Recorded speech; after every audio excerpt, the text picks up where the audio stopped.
सुपार 5 बिथांखि फोसावदों तामुलपुर विधानसभानि एमएलए जलेन दैमारिया।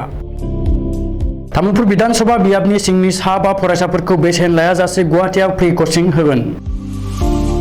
सोलोंथाइ बिथिंखौ जौगाखां होनो आरो लाइमोन फरायसाफोरखौ यूपीएससी आरो एपीएससी आनजाद उथ्रिसार होनाय थांखिजों तामुलपुर विधानसभा बियाबनि एमएलए जलेन दैमारिया फोसावदों सुपार 5 बिथांखि। बे बिथांखिनि गेजेरजों बियाबनि सिङाव थानाय सा 5 फरायसाफोरखौ सायख'नानै गुवाहाटीनि मोजां कचिं सेन्टाराव 10 दाननि थाखाय बेसेन नाङाजासे फ्रि फोरोंथाय होगोन। बे कचिंनि थाखाय अनलाइन सोलिगासिनो दङ आरो फैगौ 5 आगस्तसिम थागोन।